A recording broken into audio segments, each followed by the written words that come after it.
Hi, what's going on guys? It's Almond. Welcome back to another Wizard101 video. In today's video, we're going to be doing a full-on guide to the new raid in Wizard101. The raid that just came out not too long ago was the Ghastly Conspiracy raid, and a lot of people have been asking me for a guide, and obviously I was working on a guide for the longest. Ever since test run, I've been working on a guide, taking screenshots of anything I see, cantripping anything I see, writing down cheats of bosses, everything, etc. So many things. I probably have 50 plus hours in this raid, let alone. It is quite insane with the amount of hours I've put towards this raid, the amount of hours I worked on strats, etc. There's so many things, testing things, literally so many things. It's absurd. But this whole video will tell you everything you need to know about the raid. I am not leaving out anything, and there's some things that you yourself do not know about the raid because I only found out certain things the other day. So hey, stay tuned, watch all the way through. You might learn something new about the raid that you just never knew about. I can guarantee it. How I'm gonna do this video is we'll organize it from left side and right side team because, you know, there is two sides of the raid. You will basically split up in the raid and you meet in the middle and do some shenanigans. That's the whole point of this raid in my opinion. So enjoy the whole video. I'll go in depth as much as I can for this raid, and if you have any questions, let me know in the comments down below. I will try my best to answer them, but if not, look at the guide. Everything I talk about in this video is going to be in a guide or in the Discord. So if you want to see the guide with all the slideshows yourself, join the Discord. Everything's in there, and over time I will always update these slides depending on how I feel, right? So keep that in mind. I do want to say shout out to all the people that helped me compile images or help me write down cheats, help me compile all this information together into this one slide. Shout out to Kittens for helping me do stuff and help me raid so much in test room, and shout out to my own guild members for helping me raid so much so I can get as much footage as much from every different position, literally every different position in the raid I have played, and it's absurd. So there's that. If you're wondering about what drops from the raid, there is already a video on the channel about the pets and talking about the gear. Watch that video instead. On this video, I'm just only going to be talking about the raid and how it works and how it functions with fights, etc. So if you do want to see all that stuff, watch. Like I said, if you will care about the gear, everything like that, previous video, I got you on there. And I know I'm going to get this question asked a lot. Is this raid hard? Is this raid super hard? What would you rank it amongst all of them? I will be genuinely honest. This is the easiest raid in Wizard 101. It is easier than Void Raid. Yeah, it genuinely is easy, and I don't think people realize it that much. I have finished this raid multiple times where I have 2 or 3 stones left, and that is equivalent to 18 minutes left in the raid. Yeah, you can have a lot of time left in this raid, and you can mess up a bunch and you'll still be okay. Obviously, if you die in the final fight, that's a little bit different. But everything beyond that, it should be straightforward, it should be easy, okay? First off, let's talk about the do's and the don'ts of the enemies before we even venture into the left side and the right side of the raid. Let's talk about some Rochambeau stuff. You can skip over this if you don't understand it. It's okay. So these mobs have specific things where if you blade against a fire, you're okay, you can do that. But can you trap against a fire? No, so they'll just counter you. Vice versa with all the other schools. So every icon in this one image shows you what you can do and what you can't do against the enemy. The left side is what you can do, the right side is what you can't do. Now let's say there's a mob, for example, a balanced life. Just line up what they can do and what they can't do. So for example, you can't trap and dot against a life, but against the balance you can use all those things, but you can't bubble. So let's just say it's a balanced life minion. Well, you cannot bubble, you cannot dot, and you cannot trap. There you go. Very straightforward. And if you're wondering what that global icon means, it literally just means global as in bubble. Not everyone has realized what the bubble icon is. I know some people have a lot of fan-made art, but I genuinely just went on the spell and I just grabbed the global icon and boom, toss it on there. You can't bubble against the balance, but you can use everything else. There's not a single balance mob, I believe, in the raid. They're all like balance life from what I remember. So there's something that you should probably keep in mind when you are fighting all these mobs. And this do's and don'ts isn't for every raid because Void Raid has completely different cheats. Some of these cheats don't even exist in the Void Raid. So that's why you can like aura against an ice, for example, in the Void Raid. Eventually, whenever the Void Raid gets like revamped in some sort of way, then you can they'll probably change it so you can't aura against them. This is specifically tailored to the people that are doing the Ghastly Conspiracy raid. So make sure when you're going through this is what you should be following for the do's and don'ts of the enemies. Now, do you need cantrips for this raid? I know some people are going to ask, should I craft some cantrips or anything like that? Now, There are some cantrips that you just genuinely need while you're doing this raid, which is the roll dice cantrip, the reveal invisible, and the magic touch. Get those 3 cantrips. You should get magic touch by default, but get those 3 and you're good to go for the raid. The types of cantrips that you should be crafting, or maybe, you know, getting from a friend, etc., is healing 4s, healing 3s, and maybe a healing 1. You know, it's okay. Sometimes you just need a healing 1 just to reach a certain HP threshold, which is completely fine. As well as healing in mana 3s, maybe so you can get some 2s as well. And then sometimes, not all the time, very rare, you'll need a mana 1. This only happens if somebody dies realistically and you just need some mana, and if for some reason a bug occurs, which isn't. For the majority, there aren't really any bugs at all in this raid. From what it was at the beginning back in test run with so many bugs, I've submitted so many reports to Cam and everybody on the dev team about so many bugs, but everything that was on that list is basically non-existent. So they fixed basically everything I asked for, which I'm kind of glad, and it makes it a better playful experience for all of you guys as well that are watching. At the end of the day, you don't really need these 3 cantrips where I'm talking about the mana, healing in mana, and then healing. That is up to you, but I've used it quite often in this raid, especially on right side. So I do recommend it. Left side, not so much, but right side, I do recommend you carry these. It will be helpful when I explain certain strategies. Now, do you need to carry any other cantrip? That is strictly up to you. If you want to just carry a bunch of cantrips, that is completely fine. There's nothing bad about that. Maybe something happens in a fight, you guys screw up or something, and you need to send something. Sure, keep it on you. But I don't think it's a necessity. It's something that you should be relying on 24/7. But there's no harm in keeping other cantrips in your treasure card space. Now let's go over some common knowledge within the raid. Now I know there's so many things in the raid, but still, let's go over some little things that everyone should know about. The raid is split into 2 sides. Now, of course, 4 players will go left, 4 players will go right. There are times where you go into pairs and you do different things on that side, which is what I'll be talking about shortly in this video. Now, if you do die in this raid, you do get sent to the beginning of the raid. So literally right where you press the drums is where you're going to be starting. Now, there is no wisps in this raid, as well as there's no jail. And as much as you think of that, it's really not a bad idea, because this raid is really easy. You shouldn't be really dying unless something has insanely gone wrong. Another thing is most of these fights you'll be able to blade and trap 1 time, because there is a cheat that involves in the raid, which we'll be talking about shortly, but just something to keep in mind for a little bit that I'm going to be talking about. Also, the raid does last up to 36 minutes. Now, when I talk about something shortly as well, you'll see why you can even extend that even further. Whenever you're in the raid, after 6 minutes have passed, Ghastly will say something like, hey, so a certain stone is attuned. When he gathers all the stones basically of all the schools, he will end the raid essentially. But every time he grabs it, it just means 6 minutes have gone by, and means also 6 minutes are left for the next stone. Another thing that is in the raid, which I feel like is common knowledge, is that there's pressure plates on top left and top right of the map. If one person from top left and one person from top right both step on the pedestal, they will swap sides. So if that's something you ever want to do, that is optional to you as a player. Now, as I was saying, you can only blade and trap once in most fights. There's a zone-wide cheat that is in all the fights. Let's go over all 3 of them. Now, the first one is interesting buff you have there. Shame if something happened to it.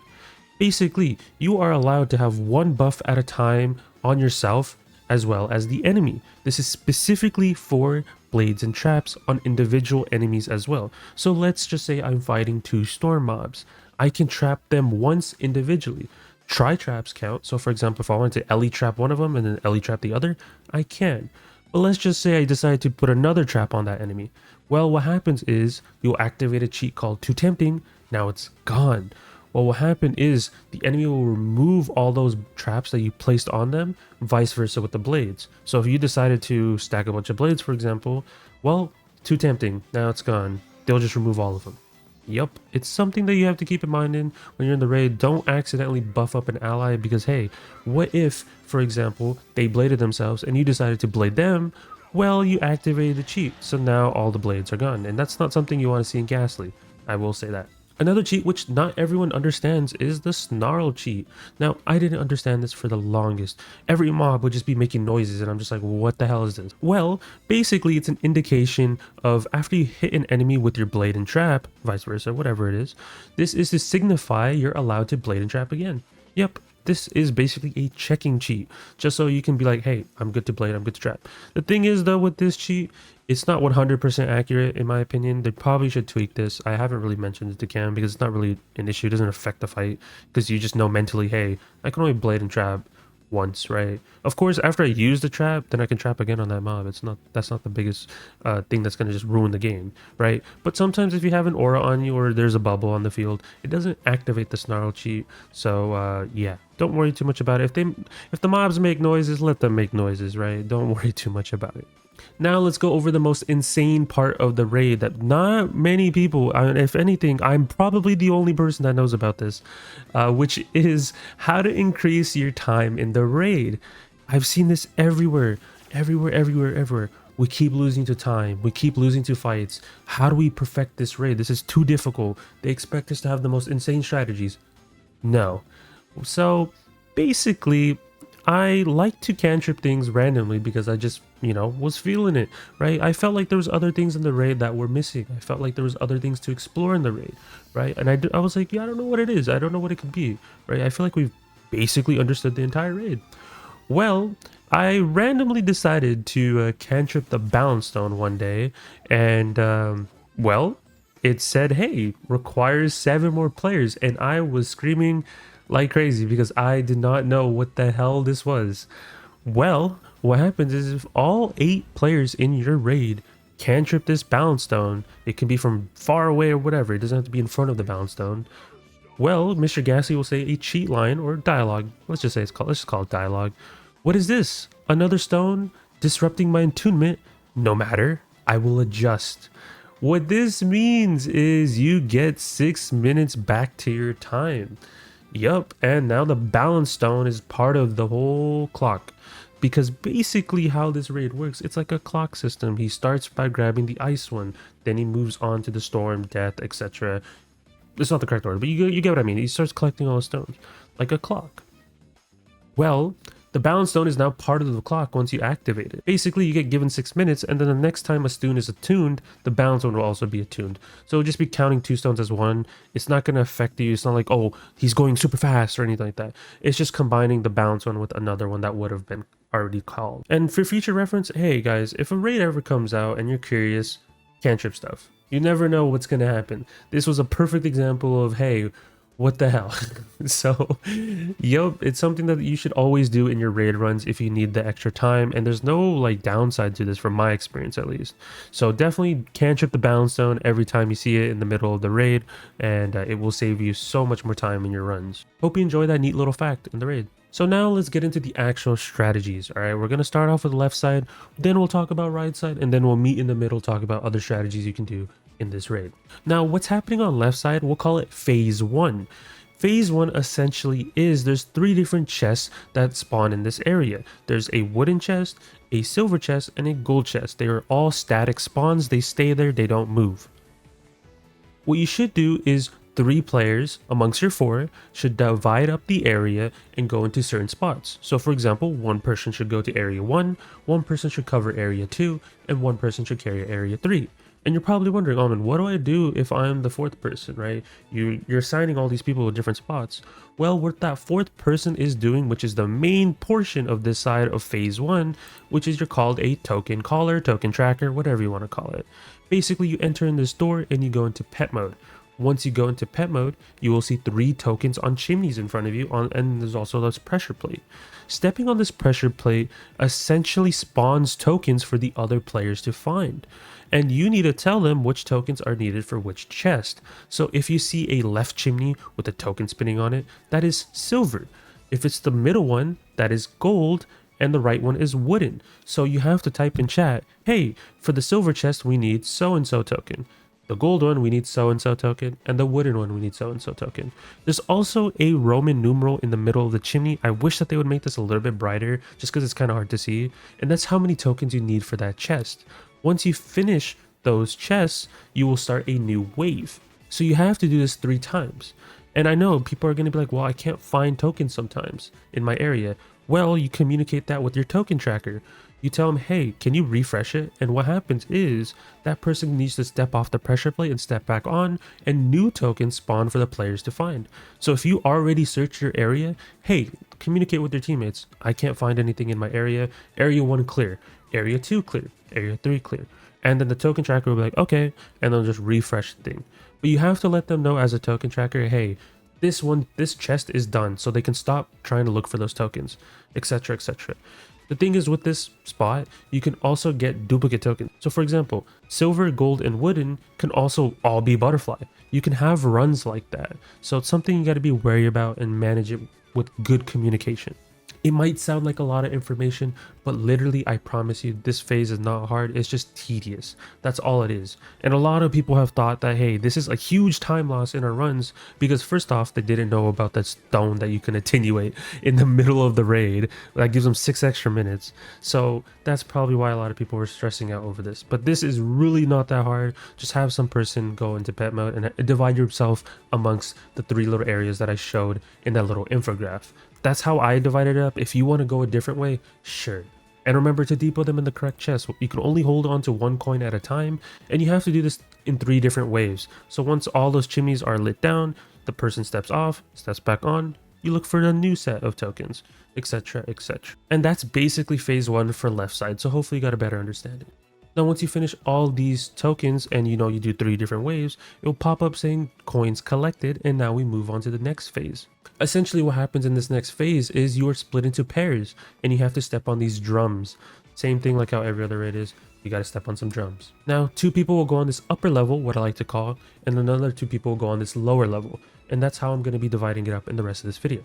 So now it's phase 2, and let's talk about left side, the upper level people. Now what happens on this is you're going through a maze, a laser maze. One person goes into this maze while the other person is going to step on different pressure plates of what color you need, right? And sometimes what will happen is a color will be flickering on the lasers. That means that you cannot step on that pressure plate and it cannot be activated. Over time, it will switch to a different color and you cannot step on the next pressure plate over and over, etc, with just different colors, right? Just whoever's in the laser maze has to call out what color they need and they want to reach the end. But in the middle of the maze, there's a token that you have to reveal. Make sure you use reveal invisible, because that will help the lower level team with their prayer wheel, which we'll be talking about shortly. Just whatever token you see, whatever it's spinning like death, ice, whatever, call it out in chat. Let the other people know so they can finish their prayer wheel section, which we'll be talking about shortly. But yes, once you make it all the way through the laser maze and you reach the other side, now that person's job is to help the other person reach them on the other side of the laser maze. Basically, you're taking turns and you just want to help them across. Now, a cool little trick is, hey, what if I want to speed up the maze even quicker, right? What if I'm tired of waiting for this one laser, right? Because there is points where it's happened where, hey, I'm stuck waiting for this laser. There's levers on both sides of the maze. Where your pressure plates are on the starting side, there's a lever on the far right on top of a building. You might not see it just because it blends in with the building, but yeah, if you cantrip that with a magic touch, it will smack the lever down and the color maze would speed up, so it will speed up to the next color that's locked. So for example, if I'm trying to go through the maze and yellow's locked and I can't, I don't want to go all the way back or take a different route, you can tell the person to cantrip it and it'll speed the color maze and it'll switch to a different color that's locked. It's a neat little trick. I do recommend doing it. There's a lever on the starting one. And as I said, if you already reached across, same thing. There's a lever on your side. You're not really going to notice it because it blends in with the wall too much, but that is basically what these levers are for. It is optional, it's not something you need to do, and these levers will disappear once the maze is finished. So basically, once the other person reaches across, the levers are going to disappear. And that's it for the laser maze. Pretty straightforward. I do want to leave as a side note though, you can run into the lasers as much as you want, where you will not take any damage. And choose the route that you prefer, because it's a little bit random, because it depends on what color is flashing. So whatever you feel like is flashing, try to make the best route to reach the other side. And that's the laser maze portion of phase 2, specifically for the upper level team. Now let's talk about left side for the lower level team, right? Because you did split into pairs and you had 2 people go to the lasers. Now let's talk about what you're doing if you're on the lower level team. So what happens in this section is there's 2 mob fights that you have to do. You can do them together or you can do them separately. What I recommend is you should do them separately. It's more efficient that way, in my opinion. When you defeat the first mob that's closer to your guys' entrance, that person will drop a token, while the other mob will spawn pet mounds for you to interact with. So you must enter these 2 tokens into the prayer wheel, and the way that you get the 3rd token is by laser team giving you the code. So for example, that token that they revealed on their side, they will just type it out in chat, and that is the code for your prayer wheel. Now I know some people might struggle with the mob fight, but it's really not that difficult. You just need around 3 buffs, and it's pretty easy if you know the Rochambeau wheel, and you can just pack accordingly. It's not hard. Eventually on my slides, if needed, I will make deck setups for every school, but realistically you should be fine. It's not too hard. Just depending on the mob, you just follow Rochambeau rules. It's not too difficult. But yeah, keep in mind though, in total you're looking for 3 tokens, 1 from the first mob fight, 1 from the pet mount. So make sure you are going into pet mode, looking around and interacting with all these pet mounts, because they do range kind of far back, and that's how you get the second token. And then obviously you do have to collect it and everything, and then make sure that the laser team is giving you their token, or remind them so they don't forget. And then once you get all 3 tokens, 1 from the laser team, 1 from the first mob sigil, and 1 from the pet mound, you can press the lever and it will open the gate for you guys to walk through. And that's essentially what the left side for phase 2 for the lower level people is going to look like. It's a very straightforward section, not too difficult. Now we move on to phase 3 for the left side team. Now, but this one's going to be specifically for the upper level team. Once you step on the drums and make your way through, you're going to see this little mana bomb just chilling there. And what happens is you grab that mana bomb and you have to pass it to another wizard, so basically your ally. And this essentially is hot potato. You have to hot potato your way all to this little bomb hole that is on the other side where you guys just came from, and you have to depot this in a bomb hole. So essentially you're grabbing the mana bomb, you're using the cantrip past storm bomb or whatever it might be storm, ice, or fire, and you keep passing it to your ally and you can play hot potato. And you just keep passing it until you reach the deposit hole, and then you just toss it in. Now what's going to happen is the other side, right side, is going to send you their bomb as well. You're going to hear me talk about this in the right side section of this video as well, but right side will be sending you their bomb. What you're going to be doing with their bomb is you're going to take it to the wall that's on your side. Once you take it to the wall, all you do is throw the mana bomb at the wall and it will disperse and you can walk through. One thing you need to remember is while you're holding the mana bomb, the longer you hold the mana bomb, the more mana you will drain, and also it will deal damage to your HP. So stay sharp and pass it to your teammate as often as you can. There is a cheese involved as well if you don't want to take damage or anything like that, is as you cantrip your ally, you pull up the equal sign, and once you do that, you make sure you press the storm bomb again, or whatever the bomb is, whatever school it is, and then you basically just run around while having the cantrip menu pulled up. And that will just make you take no damage, and now you have 2 bombs. So you just tell your friend, hey, throw the bomb at the wall, and then they can just get rid of it, and then you can take your bomb to the bomb hole and depot it there. It's pretty easy. All you do, like I said, cantrip your teammate and immediately press up the cantrip menu again. So you'd press equal sign on your keyboard and then press the mana bomb again on your cantrip icon, and then now you have 2 mana bombs, which makes it easier. So it's a little cheese that you can do, and you can take no damage, so it's really not that hard. And if you ever do mess up, you can just go grab the mana bomb again. It will respawn over time. And if you do mess up the other team's bomb, so whatever bomb that right side sent you, they will have to send it to you again. So try your best not to mess up, because it is a time loss if they do have to send you another bomb again, because they do have to join their fight and they're kind of busy with other things at the moment. So stay on top of your game if you are going to do this. And that's the basic explanation of phase 3 for left side upper level. Now let's talk about phase 3 for the lower level people on left side, which might be confusing to some people if they don't understand. So what's going to happen is one of you will have to talk to Stallion Quartermain, and he will polymorph you into him, and you fight this T-Rex. Now this T-Rex will be a random school, and you have to play accordingly. So you must know the Rochambeau rules of what you can't do against certain schools. And whatever the school is of the enemy, make sure you're not doing that hanging effect. But the basic gimmick of this fight is, yes, you do get polymorphed. What is your friend doing? Your other friend is going to run around collecting dirt mounds for you, and you will receive cantrips. Using these cantrips, they will send them to your fight based upon what you request. So for example, you're pulling for these cards that are shown on screen, which is the Oni, the Scorpion, the Gearhead, the Beetle, the Jinn, and the Scion. All of these have Gambit All effects, Gambit All 500s. You just need one of the hanging effects to activate that 500 hit. If you send 3 Gambit All hits and like a 200 hit, that tends to kill the enemy. But sometimes, depending on what the enemy is and what the school is, they might heal, or they might shield, or they might put a weakness on you. Stuff like that happens, that's in their decks. Just remember though, before you click on your card, make sure your ally sends you the cantrip that you need for your spell, so then you can activate that Gambit All and do more damage. Because the cantrip gets into the fight before you cast your spell. So what you could do is you can have somebody send a card for whatever 2-pip that you have that's a Gambit All, and then that same exact turn you can use it and it'll do 500 damage on the enemy. That's the basic strategy of this fight. What we do time to time, which is an option, is have a person use a donate pip 1 cantrip. Now the reason being is you do need more. The reason being is because you do need multiple 500 hits to be able to beat this enemy. Sending a donate pip 1 will make it so you don't have to pass one round and deal with damage or even weaknesses, shields, etc., or them healing. So if that's something you can do, is it needed? No, but it's something you can do to speed up the process. Just make sure you're looking for all your Gambit Hall spells, and that's really all you need in this fight. You don't need the wand hits, you don't need the natural attacks, you don't need any of that. You should be fine with all the Gambit Hall cards in your deck. Just remember, whatever the enemy is, for example, if it's a storm enemy, don't send a hot cantrip, because what's going to happen is the storm will counter it.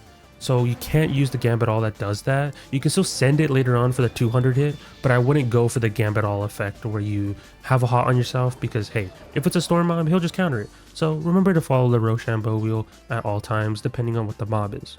And just follow the do's and don'ts of the enemy. And that's the basic premise of this Polymorph fight.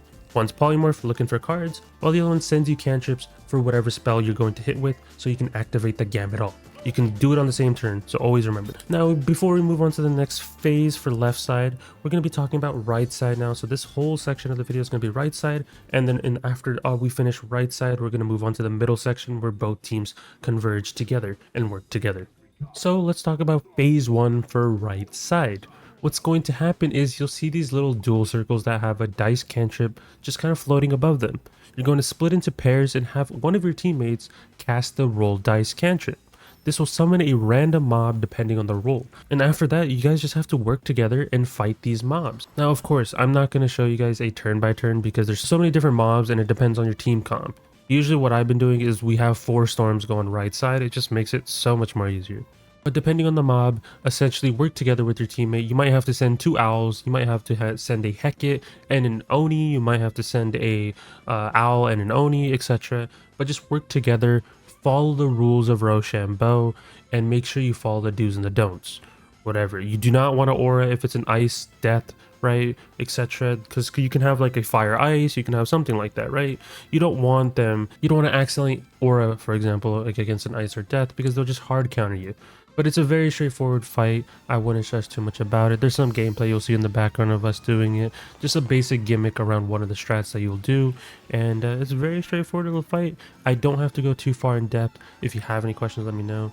But yeah, I'm not going to post turn by turns for every possible combination of mob and every possible lineup you might have on your team. It's a very straightforward fight. I promise you. Other than that, there's nothing crazy you have to do in phase 1 other than just finish your mob fight. They don't drop a token or anything like that. You literally just have to do that mob fight.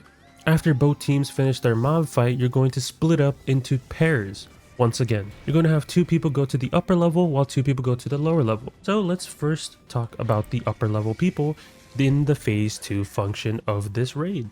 So what's going to happen here in the upper level portion of the right side for phase 2 is that there's going to be a lot of tar that's going to be on the floor, and you'll see something pop up on your screen saying no pets allowed. Essentially what you want is you want to send one person to the other side of the tar, basically on the other side of this area on the map, and split it into 2 areas. One side will take the blue side, one of you will take the red side. And there's an eternal flame at the entrance of where you start. What you're going to do is grab the eternal flame and run through the tar to light it, and it'll be caught on fire.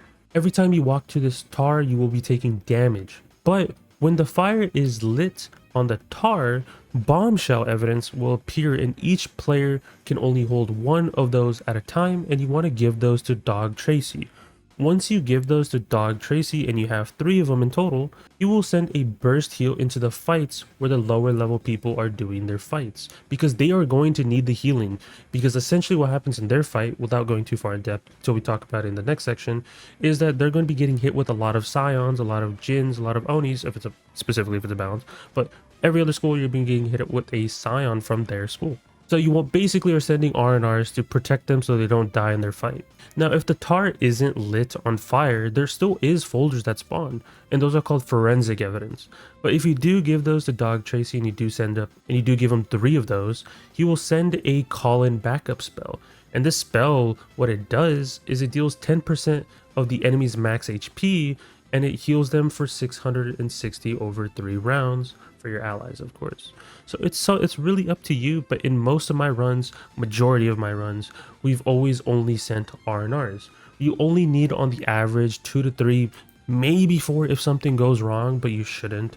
It's just on the average 2 to 3 if everything's going well in their fights. So make sure you guys are dividing up your areas, looking through the tar, and there's certain spawns. There is an image I will be tossing up on screen of where certain one spawn. It's just a rough area, and you're just looking for folders. That is generally all you're doing, and you want to keep giving those to Dog Tracy, and you want to give them specifically the Bombshell evidence because the R&R is way more valuable than the other spell in my opinion. Now I know some people might have the question of what if I send in call in backup and the lower level people are fighting a death or a storm?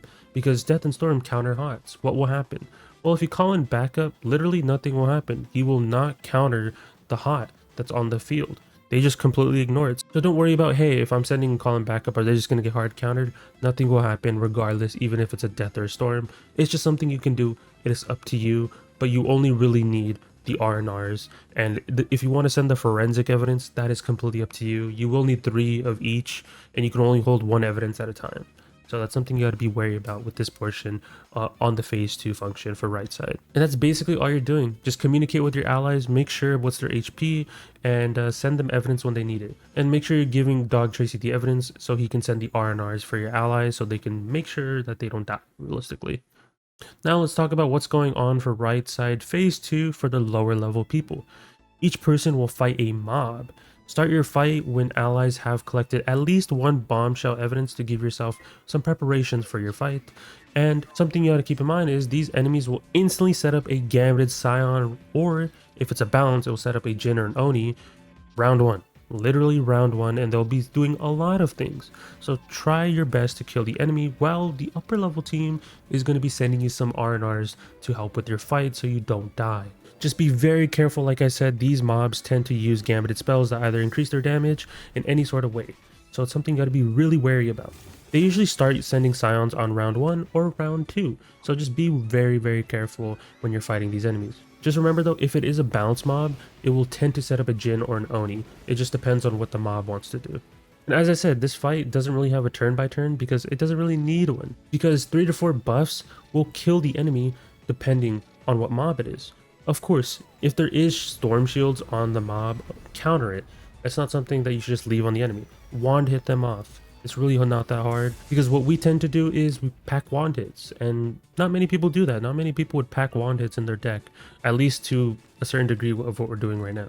If people want me to make turn by turns for every possible mob with the storm strat, I will gladly do it. I will just do it upon request, but realistically, it's not too hard to do.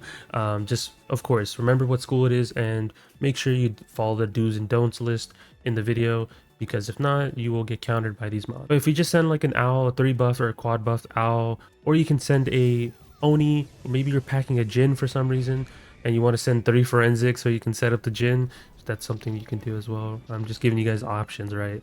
But realistically, what I've done is just Oni, owl, 3 to 4 buffs, kill regardless. They only have like 9-10k or something like that. Depends on the mob, of course. But some of them do shield. For example, like the ice one, it will shield. Or for example, the balance one might shield. So it's just like little things you got to be wary about, but it's really not that difficult. And just communicate with your teammates on the upper level so then you can get healing for your fight. Now let's move on to right side phase 3 for specifically the upper level people. Same thing as what left side is doing. You're going to grab the mana bomb and use the cantrip to pass it to your ally like hot potato. Passing it, keep passing it until you reach the deposit hole and then toss it in there. Left side will send you their bomb through the deposit hole. Pass it back and forth between your teammate and throw it all the way back to the elemental wall. It's a very straightforward thing, and you're just basically playing hot potato. So make sure you cantrip your ally and you know, pass it between each other. Just remember though, holding the bomb for too long will drain your mana, will do damage to you, so it's something you got to be wary about. And as I stated with the left side, there is a cheese with this. What you do is you cantrip your ally, and as you do that, you bring up the cantrip menus. So what you literally do is you cantrip them, press the equal sign immediately, and then press the cantrip bomb again, and now you have 2 bombs. The other person has one, and then you have one. Just make sure you don't click the target here yet, because you can just run around with the ball the entire time and take no damage. So it's something that you can easily do. It's an easy cheese if that's something you want to do, and I do recommend it, just so you can go quicker on your side. Now what's going to happen is after they finish their mana bomb and they throw it at the wall, specifically for right side, what you're going to do is join in on your lower level people for phase 3, which you're going to be talking about now, which is Phase 3 for the lower level people. What are you doing while the other people are doing the bomb? What are you doing? There's actually a boss fight that you have to do. Remember to always pull the boss first in slot 1. This boss is called Hacked Automaton. He spawns in with a random minion from one of the spirit schools. At the end of each round, he will check if he's at full HP, specifically 100%. And if he is, he will cast a Lord of the Jungle spell. You can easily prevent this by hitting him with a wand hit in the 2nd, 3rd, or 4th slot, because at the end of the round he will never reach 100% max HP. And that's the basic gimmick of this fight. But make sure you kill the minion first, because the minion does tend to tower shield, it does have that in his deck. So what's going to happen is you're going to wand hit the minion, and then you're going to wand hit the boss. And then the following round, Storm 3 and 4, for example, because we're going based upon a storm strat, they will join in your fight. So what you can do in the meantime is not join the fight immediately. There is no repercussions for just starting Hacked Automaton a little bit later than normal. You can literally wait it out till the other storms are ready. So once they join your fight, you're going to bubble and then you're going to Heket the minion. After you do that, the minion will die, and if not, you can always wait another round or do another round later where you kill the minion. It's not going to be drastic, it just depends on your school. And then always make sure someone's wand hitting the boss. And then literally after that, you just set up a Turmoil Oni.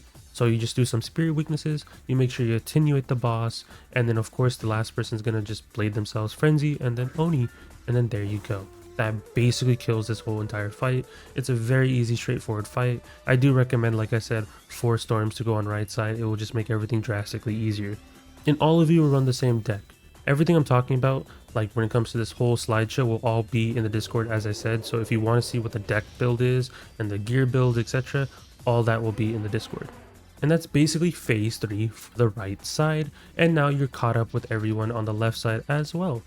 So now let's move on to the both team section, where basically you got the left side and right side converging together and helping each other out, which is now called phase 4. But before we move on to phase 4, remember to cantrip the balance stone in the middle. You can cantrip it from anywhere on left or right side, and you can just see it in the middle. If you cantrip it, you will gain 6 minutes back on your timer. It's something that I do recommend that you should be doing every run, so you have no excuse for losing the run. Once all 8 people cantrip, you're good to go to start your fights. First, let's talk about what's happening on left side for phase 4. So what's happening on left side is there's 4 mobs sitting in this tight little corner. The mobs will instantly stay the cheat organized crime is bulletproof crime. They cast a max incoming 100 damage aura on all of them at the same time. So this means that you basically realistically can't do any damage to them, and you're going to be passing this entire time. Now what's going to happen after 2 rounds is whoever has the highest amount of health value, not percentage, health value, they will be polymorphed in this fight, and you'll be given a set deck, but whoever is in the far left slot on the enemy is going to polymorph the wizard. So for example, if you pull a storm first, the storm will say a cheat line and then polymorph the wizard that has the highest amount of HP, and it'll give you a random assortment of cards.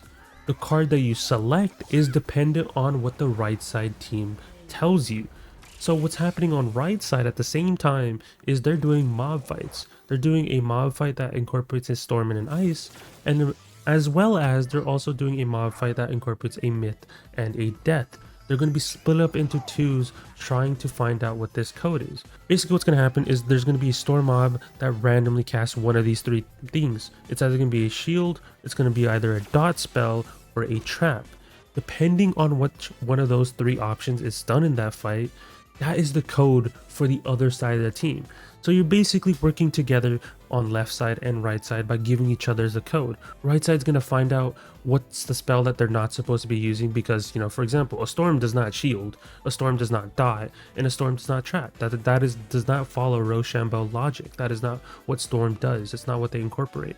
They always go for other things. Same thing with ice. An ice wouldn't high or dot or blade. That is not in their primary school. Same thing with death. You'll never see a death, trap, hot, or dot, specifically when it comes to Rochambeau rules.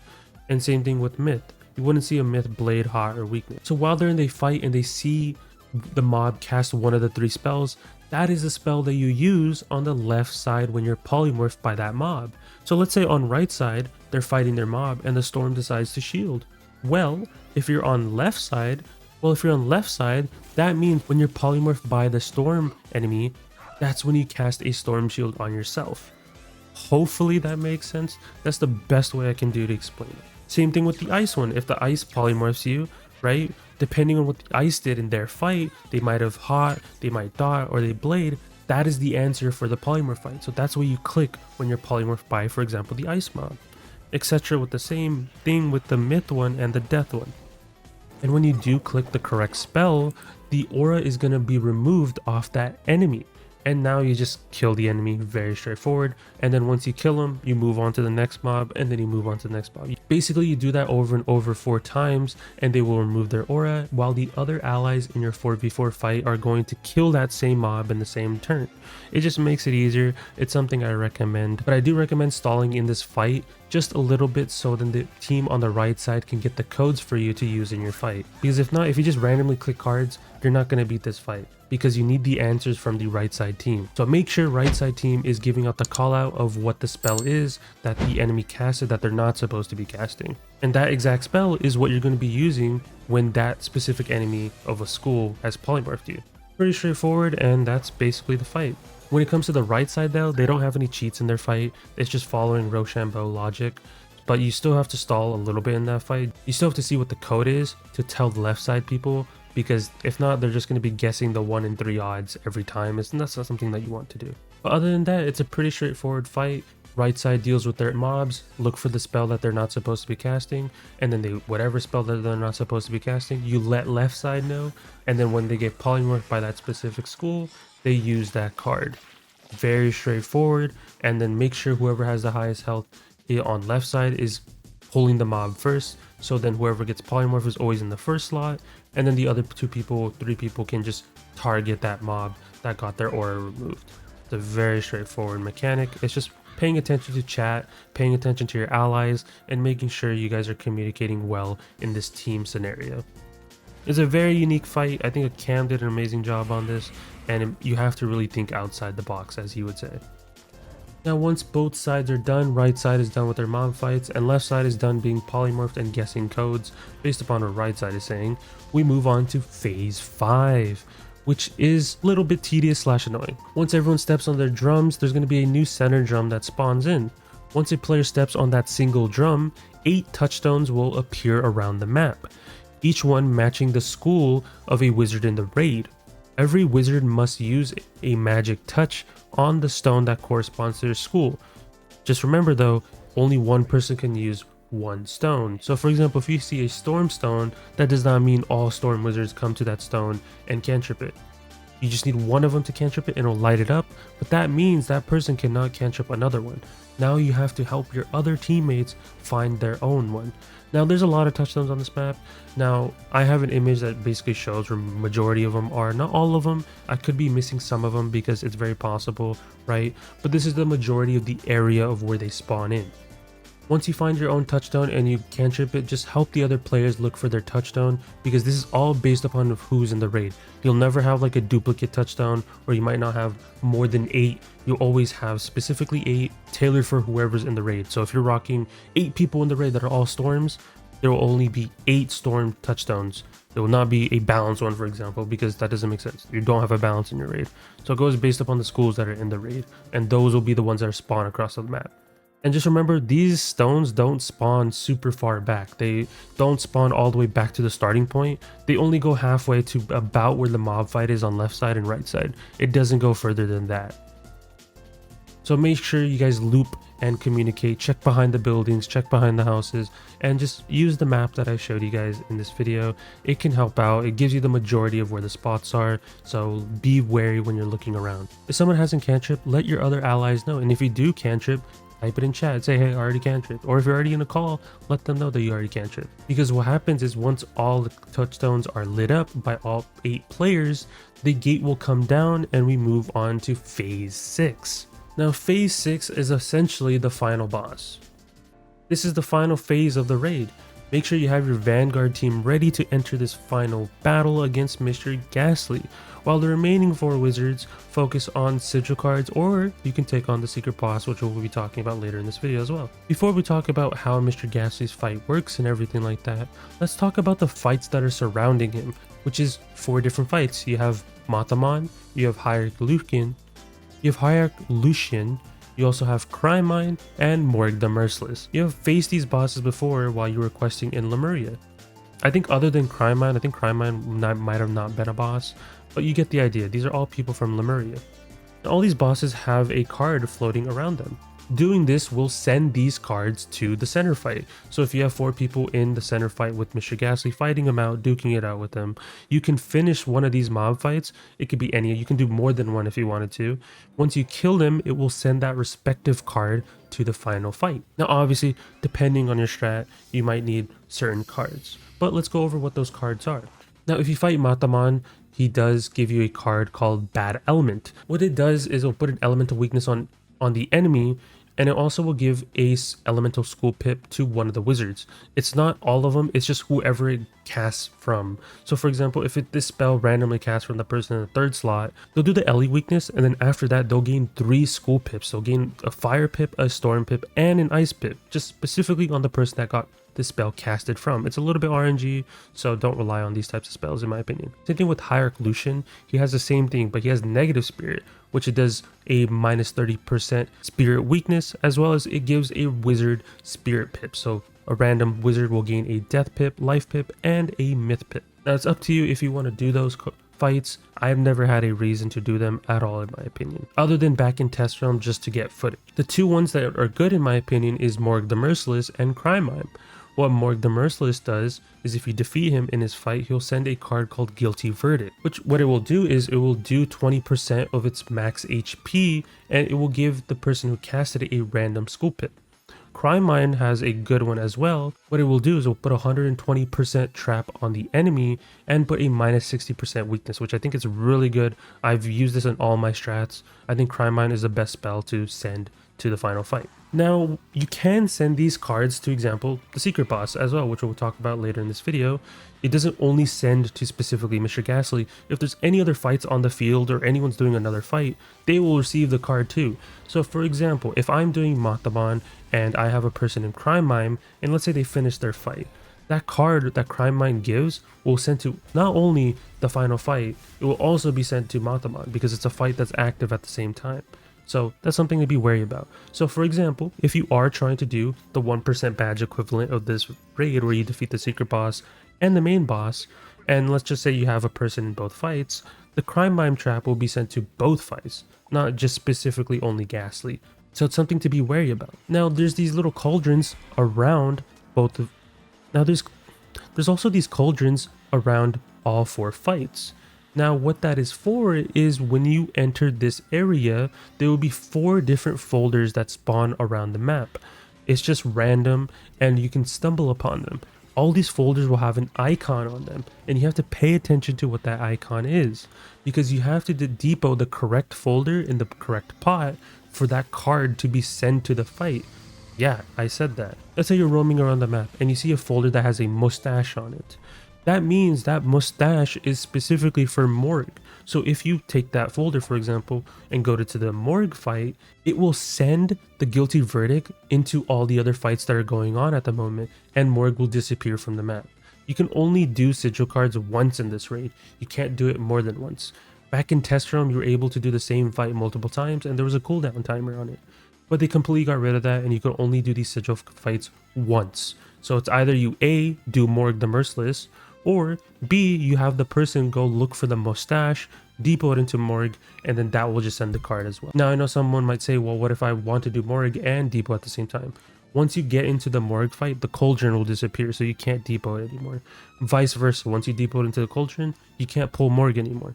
So it's something that you can do. It's just giving the players an option. Hey, what if I don't want to do the fight and I want to go roam around? That's something you can do as well. Just make sure you're depoting them in the correct ones. So for example, Matamon is flame. So if there's a flame folder that you find, give that to Matamon.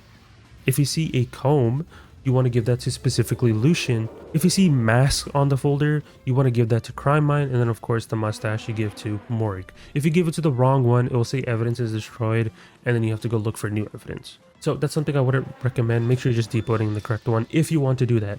But in my opinion, do you need to do that? Not really. You can just have a person fight the mob if you do need to send any of these sigil cards to the final fight. The only one, like I said, I recommend is either Morg or Crime Mime, depending on what your strategy is. The other two are not recommended in my opinion. And all these bosses do cheat, something I haven't mentioned, but they all have their cheat. All of them have the exact same cheat as when you fought them before, back when you were questing. Of course, they don't have the insane cheats, like Morg doesn't summon his 3 minions. Matamon does summon its 3 minions, but it's not as harmful. And then Lucian does have the, hey, new rule, you have to do this. Crime Mine, what it does round 1 literally is just it puts a Starfall on every wizard. That is his whole cheat, and that's it. He does have V-Plague and a unique card that puts a trap on everybody and a plague on everybody at the same time, so that's something to be wary about as well.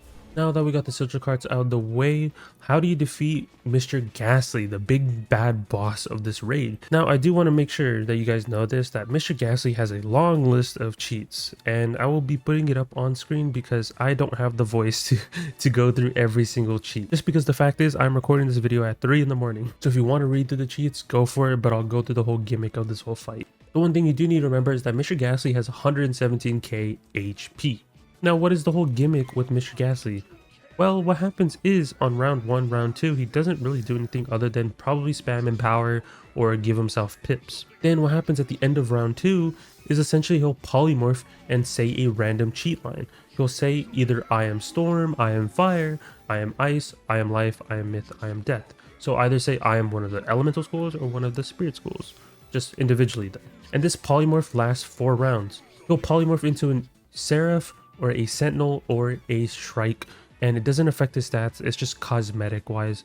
Thank God, shout out to Cam, I gave him the idea of doing that. It's something unique to do to this boss fight because it's a shadow boss, right? You would want to give him shadow effects, and I gave him the idea of, hey, what if you just gave him, instead of just only Shrike, which kind of feels a little bit lazy in my opinion, like why don't you give him a Seraph, why don't you give him a Sentinel, so he switches between 3 different forms, which is cool to see. So shout out to Cam, devs listened moment is what I would like to say. But yeah, all it is just a cosmetic look, but he's immune essentially when he's polymorphed. Now, how do you make him not immune? Well, you do what counters him on the Rochambeau wheel. Let's just say he says, I am Fire. What you need to do is you need to change your school pip to Storm, because if you look at the Rochambeau wheel, Storm counters Fire. So then once you do that, the following round you will gain a Storm pip. And then after that, Mr. Ghastly will check all the wizards if anyone has a Storm pip, and he will proceed to give them a feed energy card that requires a Storm pip, for example. Now this is just me saying in case he does say I am Fire, right? Obviously if he says a different school, you want to pick the one that's on the Rochambeau wheel. But he'll give you this card called feed energy. And what you want to do is the following round after that is you want to be using the feed energy card. This will unpolymorph Mr. Ghastly and he will no longer be immune. But when you do use the feed energy card on him, he will unpolymorph. Also, he will hit everybody with a shadow AoE spell corresponding to the school that he polymorphed into. So if he says I am Fire and then you unpolymorphed him with the feed energy, he will use a Raging Bull on all the wizards. Vice versa with all the other spells for the other schools. So if he was I am Storm and you unpolymorphed him with a feed energy that was an Ice Pip, he will use Glow Bugs on everybody. Yes, he's unpolymorphing himself, he's no longer immune, but you still take damage from this fight as well. So he'll do that, he'll do all the shadow AoEs for every school respectively. So for Storm, Glow Bugs, Ice, Freeze Ray, Myth, Mystic Colossus, Life, Lord of the Jungle, Death, you'll use Lulu, and then of course for Fire, Raging Bull. And then after that, for about 2 rounds, you do get some free time and you basically want to kill him by then. Now if you want an example strat of what you would do in this fight, here you go, here it is on screen. But this requires you to have a person or your other team members to go fight Crime Mime. You do need the trap from Crime Mime in this strategy. Now there is many different strategies that you can do for Mr. Ghastly. Now in my opinion, I do recommend the 4 storms that were on right side to just go into Mr. Ghastly and fight him pretty straightforward. Literally the whole strat consists of you setting up 4 Onis. You can do different strategies. There's plenty of different strategies that exist. I've seen people try to set up Jins. I've seen people set up Scions. You can do whatever you feel like. Obviously, it just depends on what school you are and who you are sending in the final fight versus Mr. Ghastly. But in my opinion, sending 4 storms in this fight is just so easy. You can just turn off your brain, just Spirit Weakness spam, and then set up 4 Onis. And with the Crime Mime trap, you kill. You have nothing to worry about. Of course, I do recommend that if you are going into this fight, because obviously the storms would have done multiple fights beforehand, so their HP might be a little bit low. So that's why in the beginning of the video when I was talking about, hey, you should probably cantrip, yeah, you want to cantrip so you get some health before you go into this fight. Have at least 7.5k and above HP. If not, you will get nuked if it is a storm cheat. And that's the basic gimmick of this fight. Just remember, you have somebody send you toxic environment in your fight, because if not, these 4 Onis will not kill and require you to do more hits. Let's just say you're in this fight and one of your storm wizards die. Well, that's okay. What you can do is you can have the team that went to go get the crime mime trap, toxic environment, go do guilty verdict in the morgue fight. That basically makes up the missing damage from 1 Oni.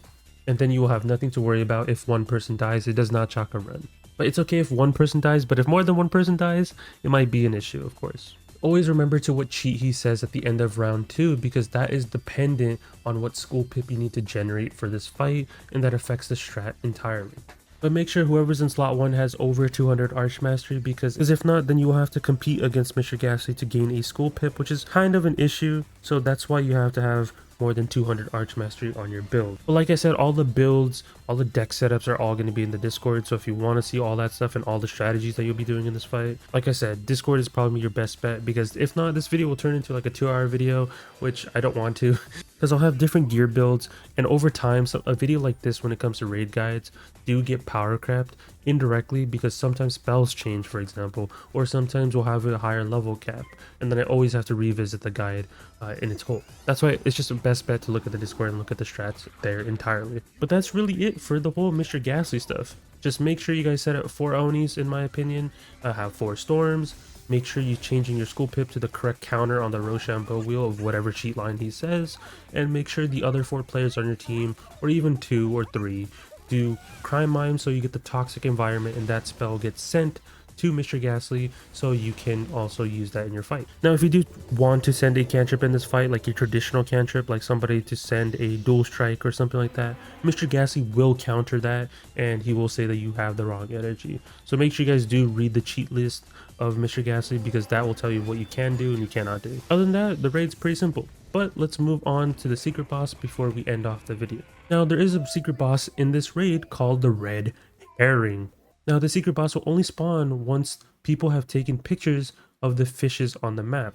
It's usually around 8 fish if I remember, and once you take a picture using photomancy, make sure you're using photomancy, not using like a clipping tool or anything like that, because that does not count. It has to be specifically photomancy, and once all of them are taken and all the fish are disappeared off the map, it will spawn the Red Herring, and this is a secret boss that you can fight. Now, the Red Herring is giving me vibes of Shabalba Elemental if you've ever done the Azteca raid. Basically, only one school can do damage to him, and you have to wonder why. That is his whole gimmick. He has all these cheats, which I'll be showing on screen for a little bit, but he has all these different cheats. Now, every round, he'll say one of these cheat lines, like, even the fish fear the tempest, etc, etc. Now, whenever he says that cheat line, that means that school will not do damage to him. So he'll always say 6 out of the 7 schools. The school that he doesn't say is the school that can do damage to him. So you kind of have to wait 6 to 7 rounds to figure out what that school is. And then depending on that, you have to come up with a strategy of how to kill him, right? And you might have to go for a blade trap. You might have to send a crime mime trap in here. You might have to cosplay.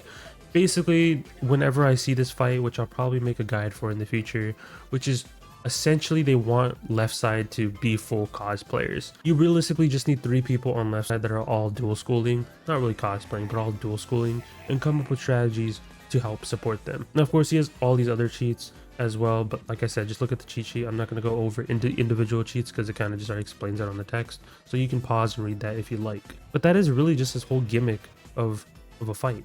And you can use Attenuate to reset his aura, but he will nuke you with a glow bugs. That is the one thing. So yes, you can, like, let's say he says, you know, every school except Storm, and maybe you're like, hey, I wanted Myth, right? If you do Attenuate him, it will completely reset all of his cheat lines, and he will have a new code instead. That only works with specifically Attenuate. I don't think it works with Dispel from my testing. It used to back in test round, but I don't think that made its way to live round. Also, if you do join the fight late, he will do damage to you and hit you with the Storm Shark that takes 25% of your max HP. So something to be wary about. But we have defeated this before. I've defeated the Red Herring before and just took the lucky 1 in 7 guess, right? All we did was just send the lucky 1 in 7 guess, go for a hit with a Oni setup with the Crime Mime trap, and we were able to kill him. But that is very lucky. You have to just guess if it's Storm. Now, of course, like I said, I'm pretty sure the intended way is to have all the people on left side be dual schoolers and take on the fight that way, and send a Crime Mime trap in there as well to make up the damage that you're missing. As well as have people do the Morgue fight as well, so you get both cards sent to your fight. That is essentially what KI is wanting to do, or specifically Cam. I'm just assuming that's what Cam wants us to do for the red herring. But if you do defeat the red herring, you get these 3 new treasure cards that they added into the game. These treasure cards consist of school supplies, Pop Pip, and Pop Gift, which are very interesting spells that you can only get from defeating red herring. And these are treasure cards. They're not PvP banned or anything like that. It's worth talking about in this video because it's an interesting card. Pop Pip, what it does, it removes a pip off the enemy and it costs 0 pips. Pip Gift, what it will do is it'll give you 1 pip for 0 pips. And then you have School Supplies, which what it does is it's a balance spell that's 2 pips, and it will give a player a random school pip from any of the schools, which is very interesting to see. I'm hoping one day we get like this as a cantrip. That would be so nice to see, because then we can use cantrip school pip. That would be something I want to see in the future. If KI ever does that, if they ever do improvements on cantrips, that is something I want to see eventually. I don't know how useful these treasure cards will be. I think at most what I've seen is people talk about Pop Pip, because it's a crazy spell. The fact that you can it's a 0 pip remove pip on the enemy. I know some people in PvP have been talking about how they really want to see this card be used in PvP, but other than that, Pip Gift and School Supplies, I don't see too much usage at the moment, but who knows in the future, and you know what people will do. But you can only get these treasure cards specifically from the red herring, and you have to defeat the red herring to get this. Also, the red herring does drop elixirs, hence the secret boss. Usually secret bosses in raids tend to drop an elixir or something unique. So the red herring's gimmick is it will drop you treasure cards that are the 3 new ones, as well as it will give you a random elixir as well. And those random elixirs consist of like animus, they might give you an energy elixir, you might get a crafting elixir, so forth. You're not going to get a level 50 elixir. I know someone's going to be in the comment section saying, hey Almond, can I get a level 50 elixir from red herring? No, I'm just tell you right now, no. That's not going to happen. He has a set elixirs that he drops, and that's realistic. You're not going to get double pet XPs or anything like that. So don't overthink what drops that what he gives. And that's basically it. That's essentially everything in the raid cut down, explained into one video, and what you should do. In my recommendation of what you should do realistically is have 4 storms on right side, and then have whatever 4 schools on left side. Doesn't really matter what the schools are on left side. The 4 storms are the only real important thing. You can even do a whole raid where you have 8 storms. If that's something you want to do, go for it. But my recommendation is have 4 storms on right side, and then whatever 4 schools are on the left side. It's realistically up to you on who you want to bring, and it depends on your team comp. Right, I'm not gonna have a set in stone strat where it's like, okay, you need four lives on the left side for some weird reason. I'm not gonna do that. You can literally bring whatever schools you want on the left side because it's very generous. You're basically doing puzzles the entire time, so don't stress too much about it. It's realistically right side is the only side, in my opinion, that you should bring 4 storms. If you want to bring in other schools, like you can. I'm not saying you can't. You 100% can. It's just you would have to create your own strategy where you do that. But that is it from this video. Hopefully you guys understood the whole raid from this one video. I tried to incorporate everything, but of course this video would turn into like a 2-3 hour video if I went over every single little thing, every single cheat, every single line that is in the raid. We would be here for hours. So I'm just posting this video of all the things that you didn't know about the raid, things that you should know about the raid, and everything like that. But if you want to look at the full-on strategy of the turn by turns and everything like that, definitely join the Discord. There is going to be slides to this entire raid in my Discord that have like 50 something slides. I tried to minimize it very much because it kind of just depends on what type of learner you are. Like me personally, I'm a visual learner, so I like seeing images, I like seeing all that stuff, right? But some people are just like, hey, give me the bare bones, I don't really care about all this excess information, and that's okay. That's completely valid. At the end of the day, we're all human. Some of us like extensive in-depth review, and some of us just want the bare bones, and that's completely fine. But that is it for me, guys. Hopefully you guys enjoyed. Be sure to leave a like, subscribe, all type of stuff. Let me know your drops on the new raid. Are you enjoying the new raid? I will be streaming the raid a lot more on stream. It's just I am tired. I have been raiding non-stop. I've even did 3 different raids in one day on multiple wizards. I did so many raids in test realm. I have spent so many hours testing this raid, cooking in this raid, etc.